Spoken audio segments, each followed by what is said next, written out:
প্রিয় দর্শক, সংবাদপত্রে বাংলাদেশ অনুষ্ঠান থেকে আমি রেজানুর রহমান আপনাদেরকে স্বাগত জানাচ্ছি। বিভিন্ন জাতীয় দৈনিকে প্রকাশিত খবরের বিশ্লেষণ নিয়ে আমাদের আজকের এই অনুষ্ঠানে অতিথি হিসেবে উপস্থিত আছেন দ্য ফিনান্সিয়াল পোস্টের প্রধান সম্পাদক বিশিষ্ট সাংবাদিক এম.এ. আজিজ। ধন্যবাদ আপনাকে ধন্যবাদ। পত্রপত্রিকায় প্রকাশিত কয়েকটা গুরুত্বপূর্ণ শিরোনাম আপনাকে পড়ে শোনাই, তারপর আমরা আলোচনায় যেতে চাই। প্রথম আলোর শিরোনাম, বিসিএস পরীক্ষা নিয়োগ 1.5 বছরে শেষ করার সুপারিশ সংস্কার কমিশনের সুপারিশ। প্রধানমন্ত্রীর প্রতি অনাস্থা দিতে পারবেন দলীয় সংসদ সদস্যরা। বিশেষ অভিযানে 1308 জন গ্রেফতার। দৈনিক যুগান্তর, আলোচনার টেবিলেই সমাধানের পথ। সারা দেশে গ্রেপ্তার 1308, ডেভিল শেষ না হওয়া পর্যন্ত অপারেশন। গভর্নরকে প্রধান উপদেষ্টা, ব্যাংক ডাকাতদের আইনের আওতায় আনতে হবে। দৈনিক সমকাল, অভিযানে গেলে নাকাল, উভয় সংকটে পুলিশ। সংস্কার নির্বাচনের অন্তরায় হলে বাধা দেবে বিএনপি। কালের কণ্ঠের শিরোনাম, রোজা ঘিরে পর্যাপ্ত পণ্য আমদানি। প্রথম দিনে গ্রেপ্তার 1308। দৈনিক ইত্তেফাক, ব্যাংক ডাকাতদের আইনের আওতায় আনার নির্দেশ প্রধান উপদেষ্টার। সারা দেশে গ্রেপ্তার 1308 জন। দৈনিক জনকণ্ঠ, ওয়ার্ল্ড গভর্নমেন্ট সামিটে যোগ দিতে দুবাই যাচ্ছেন প্রধান উপদেষ্টা। ওষুধের বাড়তি দামে নাভিশ্বাস। বাংলাদেশ প্রতিদিন, এগোচ্ছে সংসদ নির্বাচন। মে জুনে ভোটের প্রস্তুতি বিএনপিকে ইসি। মানবজমিন, শয়তানের সন্ধানে 24 ঘন্টা গ্রেপ্তার 1308। খবরের কাগজ, টার্গেট অস্থিতিশীল এলাকা। কালবেলার শিরোনাম, সহজ নিয়মের ফায়দা লুটছে স্বাস্থ্য মাফিয়া। সরকারকে সাধুবাদ দিলেন মির্জা ফখরুল। সারা দেশে প্রথম দিনেই গ্রেপ্তার সহস্রাধিক। সময়ের আলো, নির্বাচন আদায়ে স্বর চড়িয়েছে বিএনপি, ঢুকছে শিল্প কলকারখানা। দেশ রূপান্তর, প্রথম দিনে গ্রেপ্তার সহস্রাধিক। সমীক্ষা, বইয়ের পেছনেই খরচ 136 কোটি। করতোয়া, ডেভিল হান্ট অভিযানে সহস্রাধিক গ্রেপ্তার। দিনকাল, গণদাবি ও নির্বাচন নিয়ে রাজপথে সরব হচ্ছে বিএনপি। আমার দেশ, প্রযুক্তি খাতের নিয়ন্ত্রণ ভারত ও শেখ পরিবারের হাতে। কঠোর অবস্থানে সরকার। গাজীপুরে গ্রেপ্তার 125। ঘুষ ছাড়া পুলিশি সেবা মেলে না, মনে করেন 50% অংশগ্রহণকারী। আপনি শিরোনাম শুনলেন, ডেভিল হান্ট। একটি পত্রিকা অবশ্য শিরোনাম করছে শয়তানের সন্ধানে। শয়তানের সন্ধানে আমরা খুঁজতে গিয়ে আমরা গ্রেপ্তার করতে পেরেছি 1308 জনকে, এবং এই ডেভিল হান্ট প্রক্রিয়া চলবে। ধন্যবাদ আপনাকে। বাংলা শয়তানের সন্ধানী, ডেভিল মানে শয়তান। এখন এখানে তাহলে ব্যাখ্যা লাগে, ডেভিলটাকে। আমি আপনাকে আক্রমণ করলাম, শয়তান আমি না আপনি আক্রান্ত হলেন আপনি? এটা তো আগে ডিসাইড করে। আইনের ভাষায় বলে যিনি আক্রমণ করেছেন তিনিই ধরা খাবেন আগে। তিনি আক্রান্ত, তিনি নয়, তিনি শয়তান। হ্যাঁ, তিনি শয়তান না, এখন হচ্ছে যিনি আক্রান্ত হচ্ছেন তিনি শয়তান। এখন হচ্ছে তাই, কিন্তু আইনের ভাষায় তো তা বলে না। যিনি আক্রমণ করবেন তাই। এখন ধরেন আমাদের দেশে একটা অভ্যুত্থান, ছাত্র জনতা অভ্যুত্থান ঘটেছে। 6 মাস পরে আমরা দেখলাম যে যত মানে শেখ মুজিবের বা হাসিনার যত স্থাপনা আছে সব গুড়িয়ে দেওয়া হবে। এটার দেওয়া হয়েছে যে ভারত থেকে শেখ হাসিনা উস্কানি দিচ্ছে। হ্যাঁ, আপনার বিবিসি বাংলাও রিপোর্ট করেছে 2 দিন আগে যে ভারত থেকে আওয়ামী লীগের নেতারা দেশে আপনার সংগঠনের কাজ করছে, ভারত থেকে করছে। ভারতও কিন্তু তথ্য প্রযুক্তির সহায়তা নিয়ে নাকি? হ্যাঁ, তথ্য ফিজিক্যালি তো না, কিন্তু এখানেও লক্ষ্য করা গেছে যে এদেশেও কিন্তু যারা ফেসিবাদী দোসর বলবো না, তারা তো ভেঙেই গেছে। সমর্থক যারা ছিল তারাও কিন্তু অ্যাক্টিভ হওয়া শুরু করেছিল। যেমন চিটাগাঙে মিছিল করেছে, টুকরা মিছিল, এই সেই টেবিল টক, এইসব শুরু হয়ে গেছিল। তো এটাতে আমার কাছে মনে হয় বিশেষভাবে ছাত্ররা অস্বস্তি বোধ করতেছিল। কারণ হচ্ছে এরপরে তারা ঘোষণা দিল যে স্থাপনা ভাঙব, এবং এটা হলো বুলডোজার আক্রমণ। তো আমার বক্তব্যটা এই জায়গায় যে 6 মাস পরে কেন, 6 মাসে দেশটা এই সরকার কোনো কিছু নিয়ন্ত্রণে আনতে পারল না কেন? তাহলে আমরা কি বলবো, সরকার সফল না ব্যর্থ? আমি বলবো যে এটা একটা অভ্যুত্থানের সরকার, অভ্যুত্থানে তাদেরকে আনা হয়েছে। তাহলে তারা যে সরকারটা গঠন করলো, এই সরকারে একটি লোকের ছাত্র সংগঠন করারও ব্যাকগ্রাউন্ড নাই। সব এনজিও, মাস্টার, আমলা দু একটা নিলে একদম প্রবীণ, মানে ডিমেনশিয়ায় ভোগে। সুতরাং কোত্থেকে শুরু করতে হবে আর কোত্থেকে শেষ করতে হবে এরা বোঝে না। যেমন আপনি বলেন ডেভিড হান্ট শুরু হয়ে গেছে, আবার কেন্দ্রীয় কমান্ডো গঠন করছে। তারা কারা? তারা কি করবে এখন? কমান্ডটা কি করবে? ওখানে যৌথ বাহিনী নামানো হয়েছে, যৌথ বাহিনীর ভিতরে তো আর্মিও আছে। আর্মির ট্রেনিং হলো শত্রু খতম করো, পুলিশ এবং আর্মির ট্রেনিং এর পার্থক্য আছে। তো আপনি আবার কমান্ড বাহিনী, এটা কি কমান্ড কারা করলো? কেন্দ্রীয় কমান্ড, প্রেস সেক্রেটারি বলছে তো কেন্দ্রীয় কমান্ড করা হয়েছে একটা। অন্তর্বর্তীকালীন সরকার এমনি ল্যাংড়া, চলতে পারে না, কোনো কিছু বোঝাইতে পারে না। আপনি কি এভাবেই বলতে পারেন যে এমনি ল্যাংড়া? ল্যাংড়া মানে অথর্ব, অথর্ব, কিচ্ছু পারে নাই। বলেন না রাষ্ট্র পরিচালনার একটি সেক্টর আপনার নিয়ন্ত্রণে আনতে পারছে? আজকেও দেখেন পত্রিকায় আছে, অলরেডি রোজাতে ডিমান্ড বেশি। এই ডিমান্ডের প্রায় 60-70% পণ্য বাংলাদেশে এসে গেছে, এবং আরো বাকিটা অনলাইনে আছে। অর্থাৎ এবারে রোজায় পণ্য যে পরিমাণ সমস্যা হবে না, হওয়ার কথা না। কিন্তু এখন কেরোসিন, সয়াবিন তেল পাবেন না, উধাও নাই। আবার যাকে কমার্স মিনিস্ট্রি দায়িত্ব দেওয়া হলো, তিনি তো একটা ছাত্র হত্যার আসামি ছিলেন। তিনি এসে, তাকে প্রশ্ন করা হলো, সাংবাদিকরা বলছে আমাদের হাতে কি আলাদিনের চারাক আছে? তো চারাক নাই, আপনার সিন্ডিকেট ভাঙতে পারবেন না, তাহলে আপনি আসেন কেন? আমি কি ছোট্ট করে আপনাকে, যেহেতু প্রসঙ্গ আপনি তুললেন, আমি প্রশ্নক্রমে, যেমন একটি পত্রিকার শিরোনাম হয়েছে সরকারকে সাধুবাদ দিলেন ফখরুল, আবার আরেকটি পত্রিকার শিরোনাম সংস্কার নির্বাচনের অন্তরায় হলে বাধা দেবে বিএনপি, আজ ইসির সঙ্গে বৈঠক বিএনপির।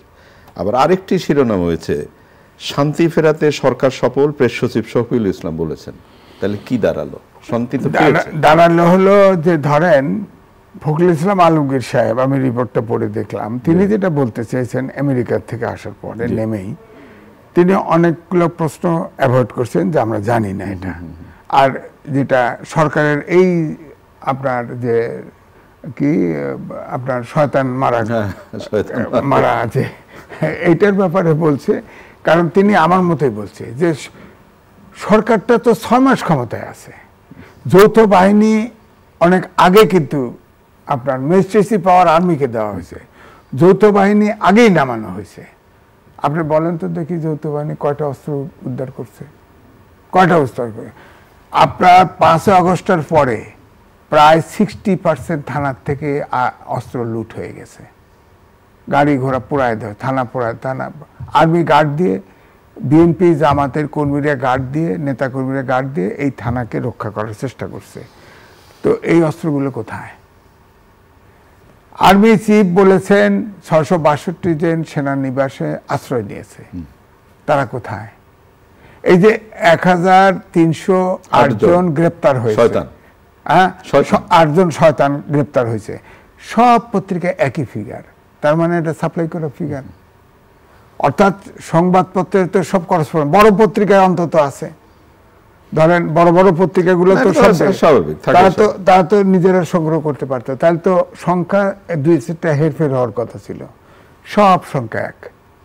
তার মানে আমি যদি বলি যে পত্রিকাগুলো চাপে আছে, ইনডাইরেক্টলি চাপে আছে, যদিও বলা হয় পত্রিকা স্বাধীন, তাহলে ফিগার একটা হলো কি করে? গ্রেপ্তার হওয়াটা তো ফিগার একই হতে পারে, গ্রেপ্তার যত হবে, গ্রেপ্তার ফিগার এক হবে। আচ্ছা, ফিগার অফ, কিন্তু যতই বলেন তথ্যে কিন্তু কিছু ভুল ত্রুটি থাকতে পারে। সারা বাংলাদেশে এটা চলেছে, 1308 জন গ্রেপ্তার। এটা আমি বলছি কোন সোর্স থেকে হতে পারে, যৌথ বাহিনীর সোর্স থেকেই এটা সাপ্লাই দেওয়া হয়েছে।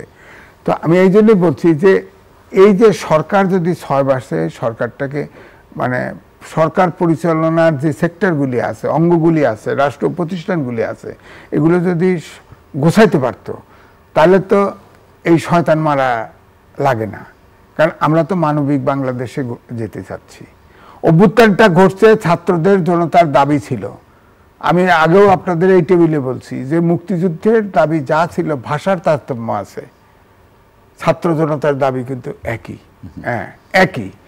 তা আমরা তো একটা মানবিক বাংলাদেশে যেতে চাই, আমরা গণতান্ত্রিক বাংলাদেশে যেতে চাই, যেখানে আইনের শাসন, সুশাসন, মানবাধিকার থাকবে। হ্যাঁ, তো 6 মাস পরে আপনি এই শয়তান মারাতে নামলেন। তাহলে আপনার কি মনে হয়, আপনার অভিজ্ঞতা থেকে কি বলে সরকারের কি করা উচিত?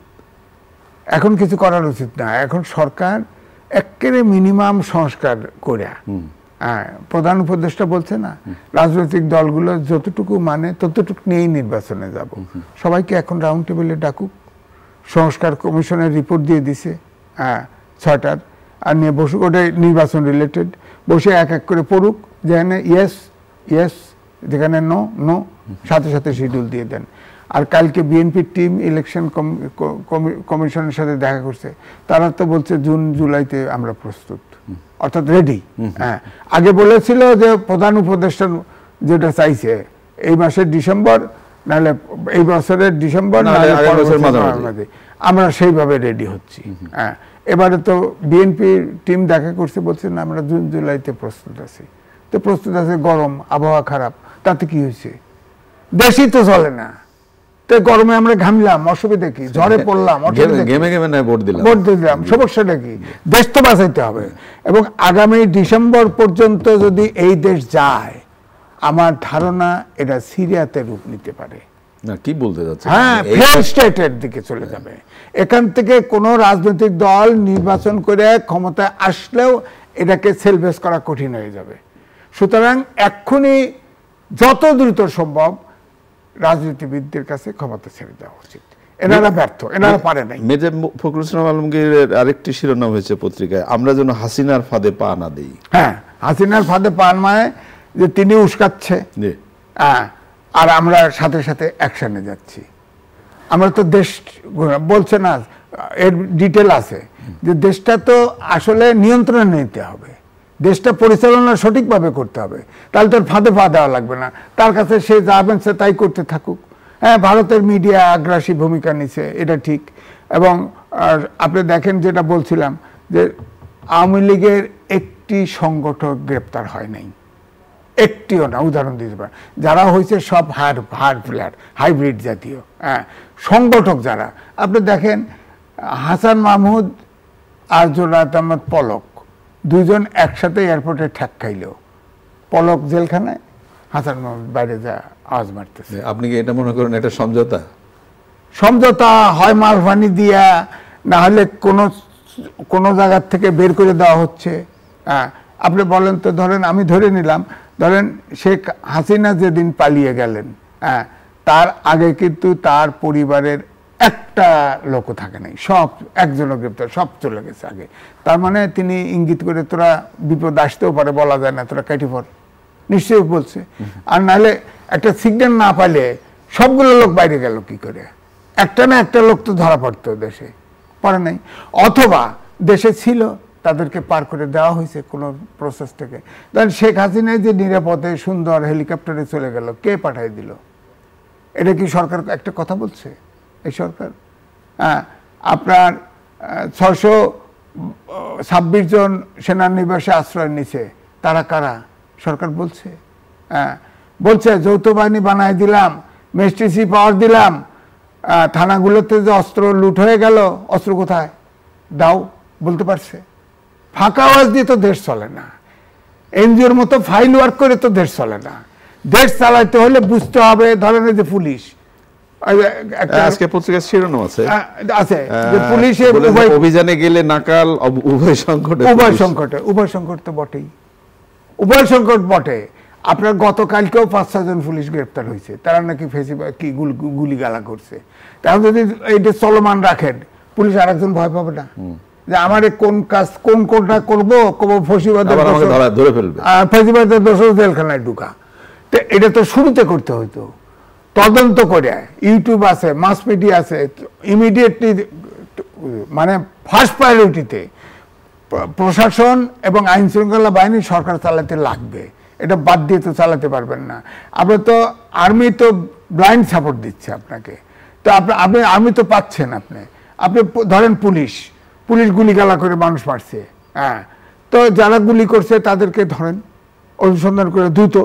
আর যারা করাপশন করছে তাদের ধরেন, পালায় গেছে, আচ্ছা আচ্ছা পালায় ধরে নিলাম, পালায় গেছে, হ্যাঁ, এটা পরে ধরা যাবে সুবিধা মতো, নাহলে ইন অ্যাবসেন্সিয়া বিচার হবে। আপনি বাকিগুলোকে সাধারণ ক্ষমা ঘোষণা করতেন, কইরা আপনি আনসার, ভিডিপি, স্কাউট, সেনাবাহিনীর প্রয়োজনে সোলজার, এগুলো হায়ার করে গ্যাপটা আপাতত টেম্পোরারি। সেনাবাহিনী 6 মাসে ট্রেনিং দিয়ে অফিসার বানায় না, কমিশন অফিসার বানায়। আপনি এটা করতেন। আপনি ডিসি বানায় দিলেন, 95% প্রশাসন ক্যাডার হলো 26টা, আপনি একটা ক্যাডার। আপনি যেভাবে প্রস্তাবগুলো বললেন, এই প্রস্তাবগুলো কি তাদের মাথায় আসে না? হয়নি বাইরে। আমি যখন বণিক বার্তায় ছাপা হয়েছে, প্রশাসন ক্যাডারের 95% ছিল ফেসিবাদের দোসর।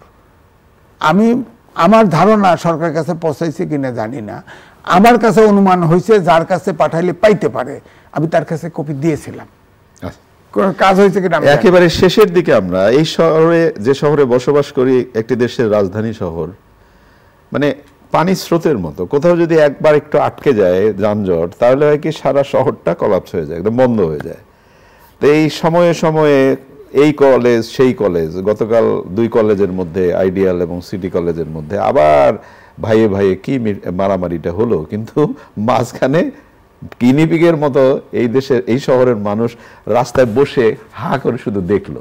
কতদিন দেখেন, দেশে এটা গণতান্ত্রিক দেশ, আচ্ছা, মিটিং মিছিল আন্দোলনের জায়গা থাকতে হবে। আমি কিন্তু একদম আন্দোলন বিবর্জিত দেশ চাই না।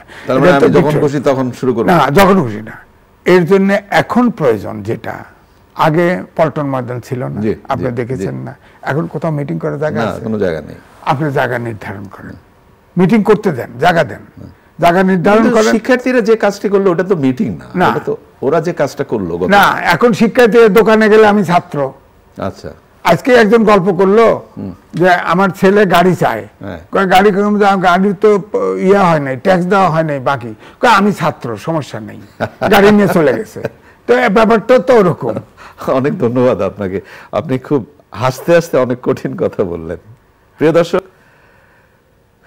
কষ্টের গভীরে যেতে গেলে এই কথাগুলো অনুধাবন করা খুবই সহজ, আবার খুবই কঠিন। ভালো থাকবেন, আগামীকাল নিশ্চয়ই এই সময় আবার কথা হবে।